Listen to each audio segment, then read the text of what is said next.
మరికాసేపట్లో BRS అధినేత మాజీ CM KCR Kaleshwaram commission ఎదుట విచారణకు హాజరు కాబోతున్నారు. విచారణకు సంబంధించిన పూర్తి అప్డేట్స్ మా తెలంగాణ బ్యూరో ఇన్ఛార్జ్ నవీన్ అడిగి తెలుసుకుందాం.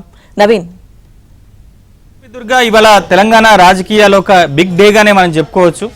మాజీ ముఖ్యమంత్రిగా పనిచేసినటువంటి కేసీఆర్, అలానే కాళేశ్వరం ప్రాజెక్టుకు కర్త కర్మ క్రియ తానే అని చెప్పుకుంటున్నటువంటి కేసీఆర్ ఇవాళ మాజీ ముఖ్యమంత్రి హోదాలో తొలిసారిగా ఆయన కమిషన్ విచారణ ఎదుర్కోబోతున్నారు.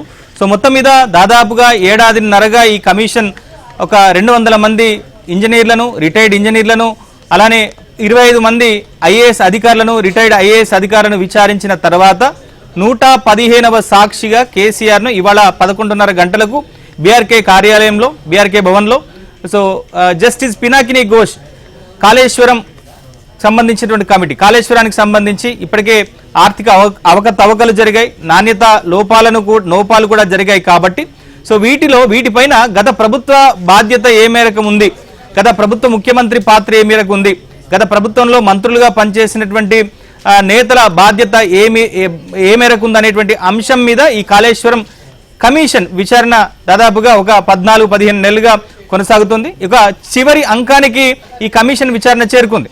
సో ఇవాళ కేసీఆర్ విచారణతో ఈ కాళేశ్వరం కమిషన్కి సంబంధించినటువంటి విచారణ పూర్తవుతుంది. జూన్ నెలాఖరు కానీ లేకుంటే జూలై నెలాఖరున ఈ కమిషన్కి సంబంధించిన రిపోర్టు ప్రభుత్వానికి అందజేయబోతుంది. సో ఇప్పటి వరకు తెలంగాణ ముఖ్యమంత్రిగా పనిచేసినటువంటి కేసీఆర్ మొన్నటి వరకు సో ఆయన రాజకీయ జీవితంలో ఎన్నడూ కూడా ఎలాంటి విచారణలకు కానీ లేదా కమిషన్ల ముందు కానీ కేసీఆర్ హాజరు కాలేదు. సో ఇవాళ కేసీఆర్ కమిషన్ ముందర హాజరవుతున్నటువంటి నేపథ్యంలో సో ఒక రకంగా వాతావరణం కొంత గంభీరంగానే ఉంది బయట. సో మనం కేసీఆర్ కాళేశ్వరం విచారణకు హాజరవుతున్నటువంటి నేపథ్యంలో సో బీఆర్కే భవన్ దగ్గర పెద్ద ఎత్తున బీఆర్ఎస్ పార్టీకి సంబంధించిన కార్యకర్తలు, నేతలు, మాజీ మంత్రులు, సిట్టింగ్ ఎమ్మెల్యేలు, ఎంపీలు పెద్ద సంఖ్యలో అక్కడికి చేరుకున్నారు. సో మరోవైపు కేసీఆర్ కుమార్తె ఆధ్వర్యంలో నిర్వహిస్తున్నటువంటి జాగృతికి సంబంధించినటువంటి కార్యకర్తలు కూడా పెద్ద సంఖ్యలో బీఆర్కే భవన్కు చేరుకుంటున్నారు. సో మొత్తం మీద ఇప్పటికే కాళేశ్వరం కమిషన్ ఈ కాళేశ్వరం ప్రాజెక్టుకు సంబంధించినటువంటి విచారణను దాదాపుగా 14 నెలలుగా కొనసాగిస్తోంది. సో అనేక అంశాలను కూడా కాళేశ్వరం కమిషన్ ఒక క్లారిటీకి వచ్చింది. గడిచిన అసెంబ్లీ సమావేశంలో తెలంగాణ ముఖ్యమంత్రి రేవంత్ రెడ్డి అసెంబ్లీ సమావేశంలోనే ఒక అంశాన్ని స్పష్టం చేశారు. కాళేశ్వరం విచారణ పూర్తయింది, దాదాపుగా పూర్తయింది. సో దొంగలు ఎవరో బయటపడింది, ఇక వాళ్ళని త్వరలో శ్రీకృష్ణ జన్మస్థానానికి పంపిస్తానని చెప్పేసి రేవంత్ రెడ్డి చెప్పారు. అంటే కాళేశ్వరం కమిషన్ విచారణ, ఇటు కేసీఆర్ విచారణ పూర్తి కాకముందే ఆయన ఒక కామెంట్ అయితే చేశారు. సో ఇప్పుడు చివరిగా కేసీఆర్ అంటే 115వ సాక్షిగా కేసీఆర్ కాళేశ్వరం కమిషన్ విచారణకు హాజరవుతున్నటువంటి నేపథ్యంలో ఈ విచారణ ముగిసిన తర్వాత తెలంగాణలో రాజకీయ పరిస్థితులు ఏ విధంగా ఉండబోతున్నాయి, ఎట్లాంటి సంచలనాలు జరగబోతున్నాయి అనేటువంటిది ఒకంత ఉత్కంఠగా మారింది. సో మొత్తం మీద కేసీఆర్ గురించి దాదాపుగా అంటే తెలంగాణ రాజకీయాలు ముఖ్యంగా ఉమ్మడి ఆంధ్రప్రదేశ్లో కావచ్చు, తెలంగాణలో కావచ్చు, ఆయన 2001 నుంచి తెలంగాణ రాష్ట్ర సమితి స్థాపించినప్పటి నుంచి కూడా ఇటు 2 తెలుగు రాష్ట్రాల్లో తనకంటూ ఒక ప్రత్యేకతను కేసీఆర్ తెచ్చిపెట్టుకున్నారు, సాధించారు. సో ఆయన మాట్లాడిన ఏదైనా పని చేసినా కానీ, ఏదైనా వ్యూహాలు పనినా కానీ, లేదా ఏదైనా పని చేసినా కానీ తనదంటూ ఒక ప్రత్యేకత ఉంటుంది. సో ఎవరికి కూడా భయపడకుండా ఉన్నట్టుగా కేసీఆర్కు అంటే చెప్పేటువంటి మనస్తత్వం ఉంది. సో ఇప్పుడు కాళేశ్వరం విచారణకు సంబంధించి అసలు కేసీఆర్ హాజరవుతాడా లేదా అనేటువంటిది ఒకంత ప్రశ్నగా ఉండింది, ఒకంత ఉత్కంఠగా కూడా కొనసాగింది. సో ఎట్టకేలకు కాళేశ్వరం కమిషన్ విచారణకు హాజరవ్వాలని కేసీఆర్ నిర్ణయం తీసుకున్నారు. సో మరి ఇవాళ కేసీఆర్ విచారణకు హాజరవుతున్నటువంటి నేపథ్యంలో ఈ సందర్భాన్ని బీఆర్ఎస్ పార్టీ ఎట్లా తమకు అనుకూలంగా మలుచుకోబోతోంది. సో దీనికి సంబంధించి ఇప్పటికే హరీష్ రావు సో మన పవర్ పాయింట్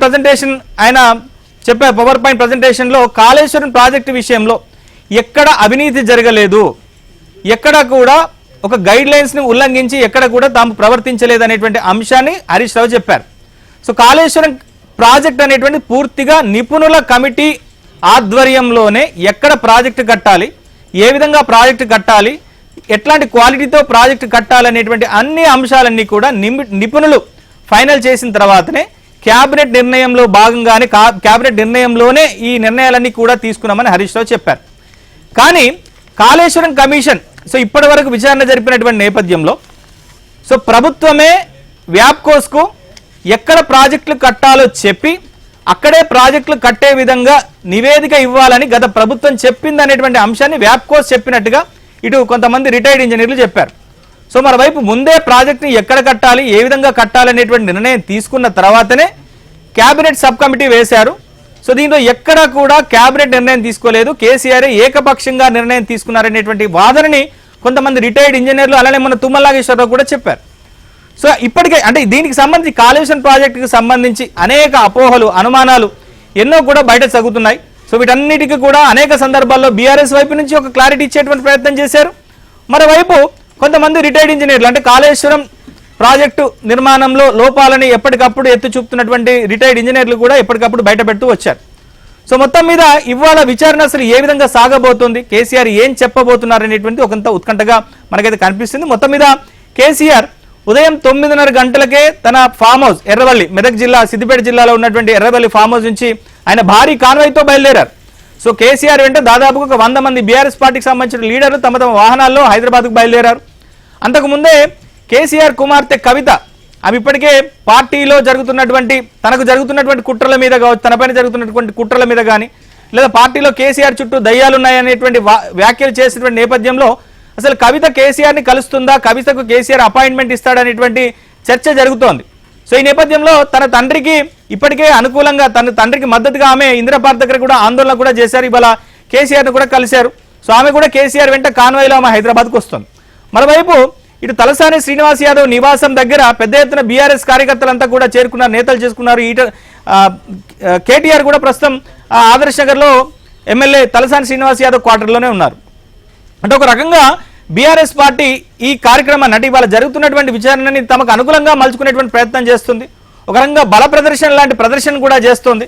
అంటే నీళ్ళిచ్చిన కేసీఆర్ని, తెలంగాణ తెచ్చినటువంటి కేసీఆర్ని అన్యాయంగా బోన్లో నిలబెట్టారనేటువంటి వాదనని ప్రజల్లోకి తీసుకెళ్లేటువంటి ప్రయత్నం బీఆర్ఎస్ చేస్తుంది. ఒక రకంగా సింపతిని సాధించేటువంటి ప్రయత్నాలు చేస్తుంది. అసలు ఏం జరుగుతోంది ఈ ఎపిసోడ్లో, అసలు ఏం జరగబోతోంది? సో ఇప్పుడు కమిషన్ కార్యాలయం దగ్గర ఎట్లాంటి వాతావరణం ఉంది, సో బయట ఎట్లాంటి వాతావరణం ఉంది, కేసీఆర్ కాన్వాయ్ ఇప్పుడు ఎక్కడికి చేరుకుంది, పూర్తి వివరాలను తెలుసుకుందాం. ఆ ప్రతినిధులు ఇటు కాళేశ్వరం కమిషన్ విచారణ జరుగుతున్నటువంటి బీఆర్కే భవన్ దగ్గర నరసింహరావు ఉన్నారు. సో బయట ఇటు పెద్ద ఎత్తున బందోబస్తు ఏర్పాటు చేశారు. సో అనుమతి ఉన్న వాళ్ళనే లోపలికి రాణిస్తున్నారు. సో అక్కడ మా ప్రతినిధి రాజేష్ ఉన్నారు. మరోవైపు కేటీఆర్ తో పాటుగా బీఆర్ఎస్ పార్టీకి సంబంధించినటువంటి ఎమ్మెల్యేలు, ఎంపీలు, ఆ పార్టీకి సంబంధించిన కార్యకర్తలంతా కూడా ఆదర్శ్ నగర్ ఎమ్మెల్యే క్వార్టర్స్ లో తలసాని శ్రీనివాస్ యాదవ్ నివాసం దగ్గర ఉన్నారు. సో అక్కడ మా ప్రతినిధి నరేష్ ఉన్నారు. సో మనం ఒకసారి ముందుగా మా ప్రతినిధి నరేష్ దగ్గరికి వెళ్దాం. సో తలసాని శ్రీనివాస్ యాదవ్ క్వార్టర్ దగ్గర ఆదర్శ్ నగర్ లో ఉన్నారు. సో నరేష్, అసలు